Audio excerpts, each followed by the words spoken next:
और सीधे लिए चलते हैं जहां पर बजट सत्र की आज से शुरुआत हो चुकी है। जाने की योजना है। मेरी सरकार गांव में गरीबों की उनकी आवासीय भूमि का हक देने और वित्तीय समावेशन के लिए प्रतिबद्ध है। इस दिशा में स्वामित्व योजना के अंतर्गत अब तक 2 करोड़ 25 लाख स्वामित्व कार्ड जारी किए गए। इनमें से करीब 70 लाख स्वामित्व कार्ड पिछले 6 महीने से जारी किए।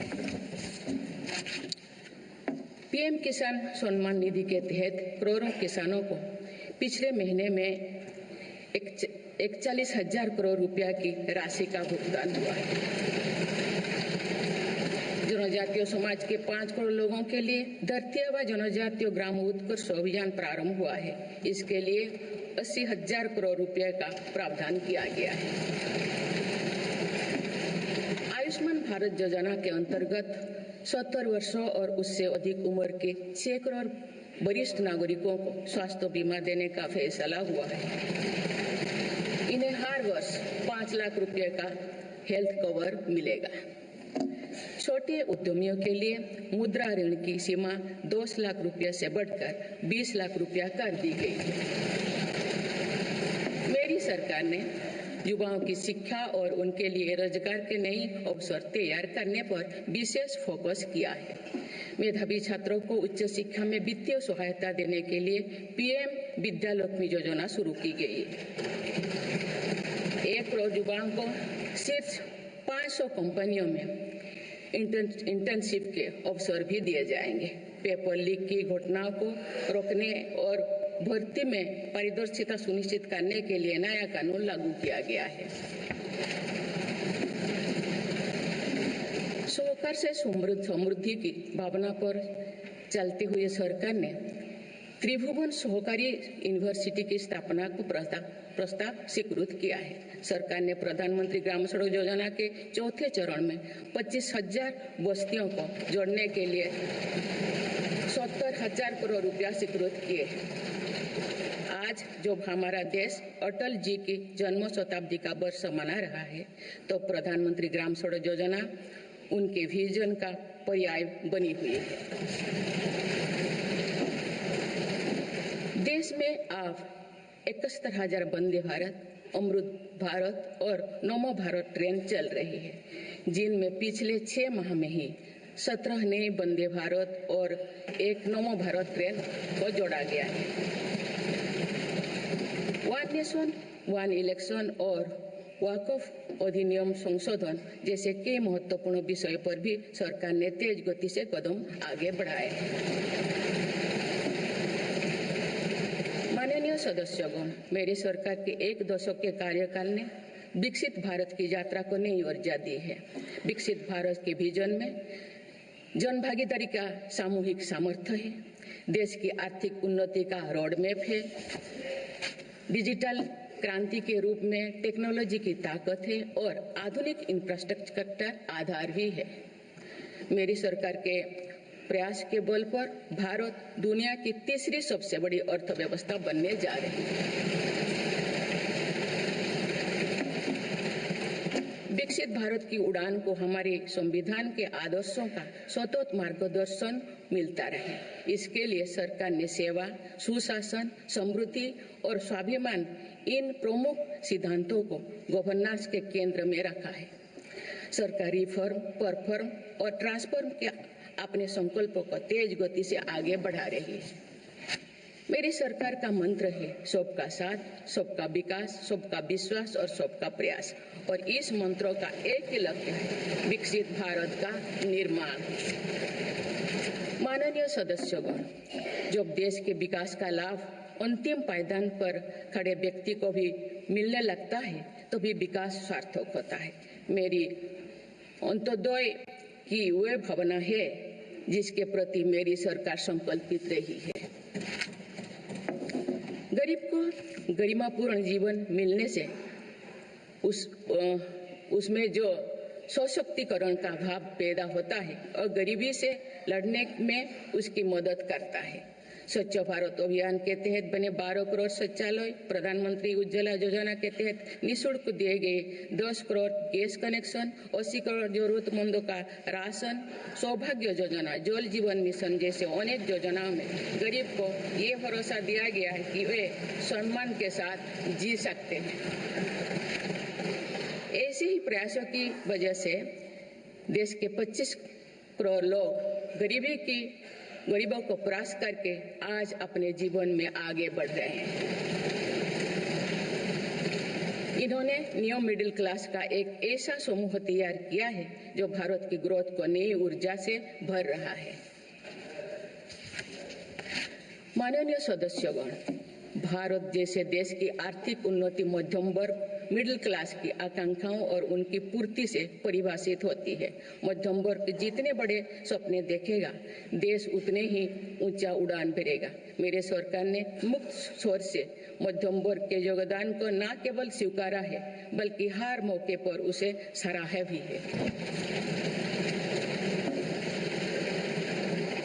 सरकारी कर्मचारी भी मिडिल क्लास के अहम प्रतिनिधि है। हाल ही में मेरी सरकार ने सरकारी कर्मचारियों के कल्याण के लिए 8वें वेतन आयोग के गठन का निर्णय लिया है। ये निर्णय आने वाले वर्षों में सरकारी कर्मचारियों के वेतन में बड़ी वृद्धि का आधार बनेगा। केंद्र सरकार के लाखों कर्मचारियों का यूनिफाइड पेंशन स्कीम के तहत 50% सुनिश्चित पेंशन देने का निर्णय भी लिया गया है, जिसका व्यापक स्वागत हुआ है। मध्यम वर्ग का अपने घर का सपना पूरा करने के लिए भी मेरी सरकार प्रतिबद्ध है। रेरा जैसे कानून बनाकर मध्यम वर्ग के सपने को सुरक्षा दी गई है। घर के लिए लोन पर सब्सिडी दी जा रही है। उड़ान योजना ने लगभग 1.5 करोड़ लोगों का हवाई जहाज में उड़ने का सपना पूरा किया गया है। जन औषधि केंद्रों में 80% रियायती दरों पर मिल रही दवाओं से देशवासियों की 30,000 करोड़ रुपये से ज्यादा बचे हैं। हर विषय की पढ़ाई के लिए सीटों की संख्या में भी कई गुना बढ़ोतरी का बहुत लाभ मध्यम वर्ग को मिला है। राष्ट्र निर्माण में करदाता के योगदान को मेरी सरकार ने सम्मान देते हुए टैक्स से जुड़े मसलों को आसान किया है। टैक्स विवादों को कम करने के लिए फेसलेस मूल्यांकन की शुरुआत कर पारदर्शिता बढ़ाई गई है। आप देश में 75 वर्ष से अधिक उम्र के वरिष्ठ नागरिकों को जिन्हें सिर्फ पेंशन मिलती है, आयकर रिटर्न दाखिल करने के संबंध में स्वयं निर्णय लेने का अधिकार दिया गया है। माननीय सदस्यगण, मेरी सरकार महिलाओं के नेतृत्व में देश को सशक्त बनाने में यानी ह्यूमन लेड डेवलपमेंट में विश्वास करती है। नारी शक्ति बंधन अधिनियम के द्वारा लोकसभा और विधानसभा में महिलाओं के लिए आरक्षण इस दिशा में एक महत्वपूर्ण कदम है। राष्ट्रीय ग्रामीण आजीविका मिशन के तहत 91 लाख से अधिक स्वयं सहायता समूहों को सशक्त किया जा रहा है। देश की 10 करोड़ से भी अधिक महिलाओं को इसके साथ जोड़ा गया है। इन्हें कुल 9 लाख करोड़ रुपए से अधिक की राशि बैंक लिंकेज के माध्यम से वितरित की जाएगी। मेरी सरकार का लक्ष्य देश में 3 करोड़ लखपति दीदी बनाने का है। आज 1 करोड़ 15 लाख से भी अधिक लखपति दीदी एक गरिमामयी जीवन जी रहे हैं।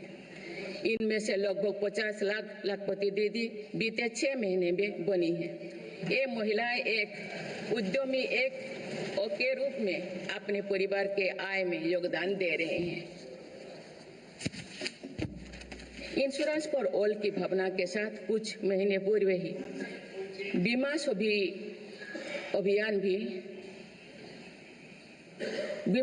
अभियान भी शुरू किया गया है। हमारे बैंकिंग और डिजी पेमेंट्स सखियां दूर दराज के इलाकों में लोगों को वित्तीय व्यवस्था से जुड़ने में महत्वपूर्ण भूमिका निभा रहे हैं। कृषि सखियां नेचुरल फार्मिंग के बढ़ावा दे रही हैं और पशु सखियां के माध्यम से हमारा पशुधन मजबूत हो रहे हैं। ड्रोन दीदी योजना महिलाओं के आर्थिक और तकनीकी सशक्तिकरण का माध्यम बने हैं। ये इस संसद के लिए गौरव का विषय है कि बड़ी संख्या में भारत की बेटियां लड़ाकू विमान उड़ा रही हैं, पुलिस में भर्ती हो रही हैं और कॉरपोरेट कंपनियों का नेतृत्व भी कर रहे हैं। मेरी सरकार के निर्णय के बाद बालिकाओं की भर्ती राष्ट्रीय मिलिट्री स्कूलों में प्रारंभ हो गई है। नेशनल डिफेंस एकेडमी में भी महिला कैडेट्स को भर्ती शुरू की गई है। हमारी बेटियां आज ओलंपिक में मेडल लाकर देश को भी गौरवान्वित कर रही हैं। मैं भारत की संसद के माध्यम से देश की नारी शक्ति को विशेष बधाई देती हूँ। माननीय सदस्यगण, पिछले एक दशक में देश के हर बड़े प्रयास का दायित्व आगे बढ़कर भारत के युवाओं को उठाना पड़ा है। आज हमारा युवा स्टार्टअप, स्पोर्ट्स से लेकर स्पेस तक हर फील्ड में देश का नाम रोशन कर रहे हैं। माय भारत पोर्टल के जरिए लाखों युवा राष्ट्र निर्माण के कार्य से जुड़ रहे हैं। पिछले एक दशक में मेक इन इंडिया, आत्मनिर्भर Bharat, startup India, stand up India और डिजिटल इंडिया जैसी पहल ने युवाओं को रोजगार के अनेक अवसर प्रदान किए हैं। पिछले 2 वर्षों में सरकार ने रिकॉर्ड संख्या में 2 लाख स्थायी सरकारी नौकरियां प्रदान की गई। मेरी सरकार ने युवाओं के बेहतर कौशल और नए अवसरों के सृजन के लिए 2 लाख करोड़ रुपया का पैकेज स्वीकृत किया है। 1 करोड़ युवाओं के लिए इंटर्नशिप की व्यवस्था से युवाओं को ग्राउंड पर काम करने का अनुभव प्राप्त होगा। आज देश में 1.5 लाख से अधिक स्टार्टअप है जो इनोवेशन के स्तंभ के रूप में उभर रहे हैं। 1000 करोड़ रुपया की लागत से स्पेस सेक्टर में वेंचर कैपिटल फंड की शुरुआत की गई है। US world future skill index 2025 में भारत विश्व में दूसरे नंबर पर पहुंच गया है, यानी फ्यूचर ऑफ वर्क श्रेणी में एआई और डिजिटल टेक्नोलॉजी अपनाने में भारत दुनिया को रास्ता दिखा रहा है। ग्लोबल इनोवेशन इंडेक्स में भी भारत की रैंकिंग 76 से सुधर कर 39 हो गए हैं। माननीय सदस्यगण, मेरी सरकार राष्ट्रीय शिक्षा नीति के माध्यम से विद्यार्थियों के लिए आधुनिक शिक्षा व्यवस्था तैयार कर रही है। कोई भी शिक्षा से वंचित ना रहे, इसीलिए मातृभाषा में शिक्षा के अवसर दिए जा रहे हैं।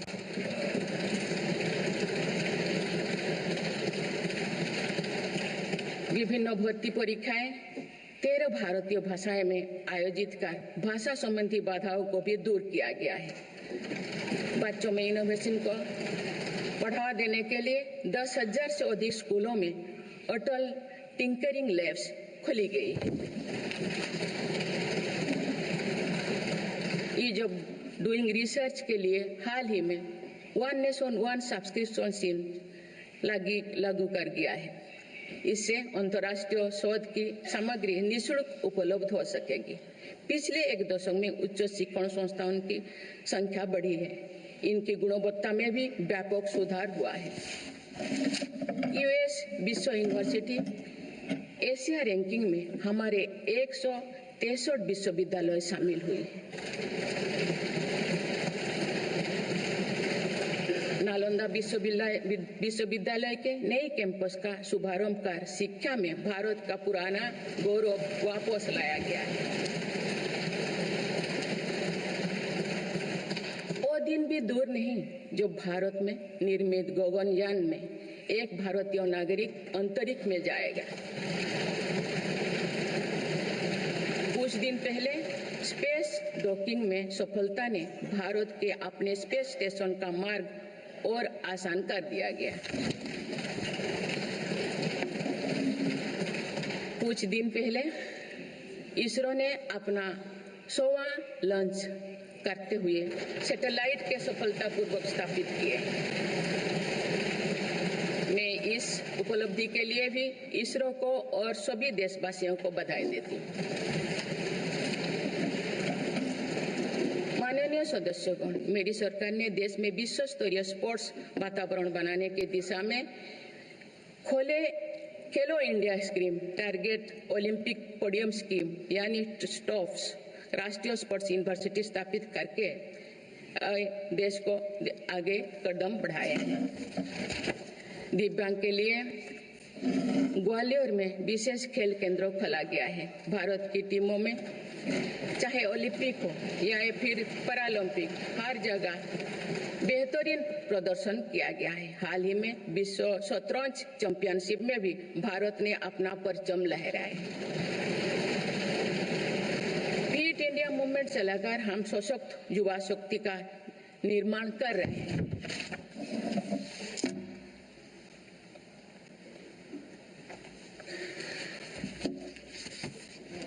माननीय सदस्यगण, विकसित भारत के निर्माण में किसान, जवान और विज्ञान के साथ ही अनुसंधान का बहुत बड़ा महत्व है। हमारा लक्ष्य भारत को ग्लोबल इनोवेशन पावर हाउस बनाना है। देश के शिक्षण संस्थानों में अनुसंधान को बढ़ावा देने के लिए 50,000 करोड़ रुपया की लागत से अनुसंधान नेशनल रिसर्च फाउंडेशन स्थापित किया गया है। 10,000 करोड़ रुपया के लागत से विज्ञान धारा योजना के तहत विज्ञान एवं प्रौद्योगिकी में इनोवेशन को बढ़ावा दिया जा रहा है। आर्टिफिशियल इंटेलिजेंस के क्षेत्र में भारत के योगदान को आगे बढ़ाते हुए इंडिया AI मिशन प्रारंभ किया गया है। राष्ट्रीय क्वांटम मिशन से भारत इस फ्रंटियर टेक्नोलॉजी में दुनिया के अग्रणी देशों की पंक्ति में स्थान बना सकेगा। मेरी सरकार देश में बायो मैन्युफैक्चरिंग को बढ़ावा देने के उद्देश्य से बायो ई-ट्री पॉलिसी लाई है। ये पॉलिसी भविष्य की औद्योगिक क्रांति का सूत्रधार होगा। बायो इकोनॉमी का उद्देश्य प्राकृतिक संसाधनों का कुशल उपयोग करना है, जिससे पर्यावरण को संरक्षित करते हुए रोजगार के नए अवसर पैदा होगा। माननीय सदस्यगण, मेरी सरकार ने अर्थव्यवस्था को पॉलिसी पैरालिसिस जैसे परिस्थितियों से उबरने के लिए मजबूत इच्छा शक्ति के साथ काम किया है। कोविड और उसके बाद के हालात एवं युद्ध जैसी वैश्विक चिंताओं के बावजूद भारतीय अर्थव्यवस्था ने जो स्थायित्व एवं रेजिलियंस दिखाया है, वो उसके सशक्त होने का प्रमाण है।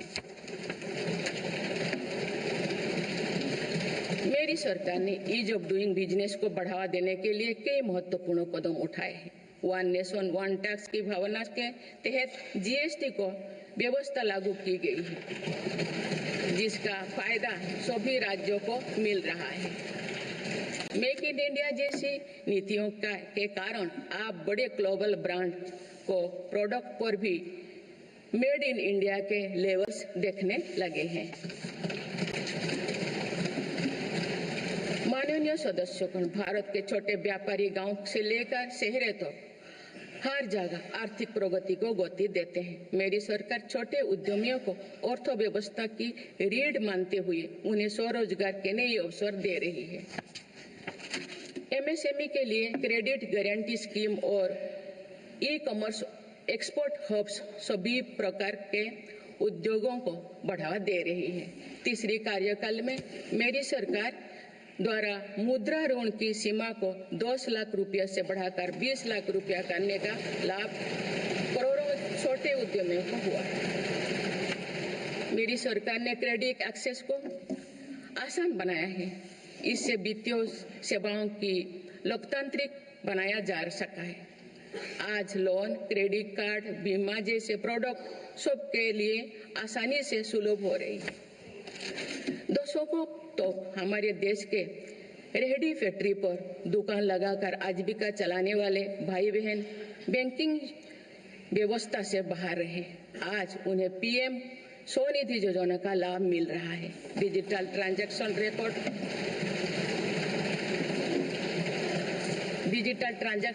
रिकॉर्ड के आधार पर उनको बिजनेस बढ़ाने के लिए और लोन मिलता है। ONDC की व्यवस्था ने डिजिटल कॉमर्स यानी ऑनलाइन शॉपिंग की व्यवस्था को समावेशी बनाया है। आज देश में छोटे बिजनेस को भी आगे बढ़ाने का समान अवसर मिल रहा है।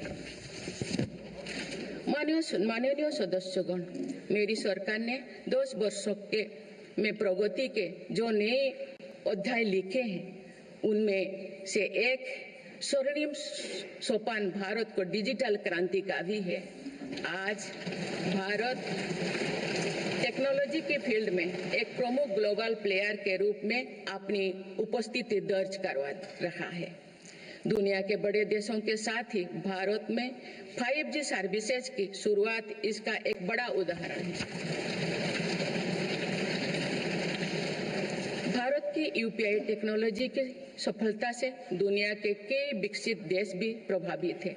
आज 50% से ज्यादा real time digital transaction Bharat में हो रहा है। मेरी सरकार ने डिजिटल टेक्नोलॉजी को सामाजिक न्याय और समानता के एक टूल के तौर पर इस्तेमाल किया है। डिजिटल पेमेंट कुछ लोगों या कुछ वर्गों तक सीमित नहीं है। भारत में छोटे से छोटा दुकानदार भी इस सुविधा का लाभ उठा रहे हैं। गांव में भी बैंकिंग सेवाएं और यूपीआई जैसे वर्ल्ड क्लास टेक्नोलॉजी उपलब्ध है। भारत में पिछले 10 साल में बने 5 लाख से ज्यादा कॉमन सर्विस सेंटर्स सरकार की दर्जनों सुविधाएं ऑनलाइन उपलब्ध कराई जा रही हैं। मेरी सरकार ने लोगों के जीवन पर सरकार का प्रभाव कम करने के लिए ई गवर्नेंस को महत्व दिया है। डिजी लॉकर्स की व्यवस्था ने लोगों को कभी भी कहीं भी अपने महत्वपूर्ण डॉक्यूमेंट्स पाने और दिखाने की सुविधा दी गई। तेजी से डिजिटाइज होते हमारे समाज में आज राष्ट्रीय सुरक्षा से जुड़ा एक और महत्वपूर्ण विषय साइबर सिक्योरिटी है। डिजिटल फ्रॉड, साइबर क्राइम और डीप फेक जैसे टेक्नोलॉजी सामाजिक, आर्थिक और राष्ट्रीय सुरक्षा के लिए चुनौती भी बनी है। इन साइबर क्राइम को नियंत्रित करने के लिए कई कदम उठाए गए हैं। साइबर सुरक्षा के क्षेत्र में भी युवाओं के लिए रोजगार की संभावनाएं हैं। इस बुलेटिन में फिलहाल इतना ही। आप देखते रहिए न्यूज़ 1 इंडिया। नमस्कार।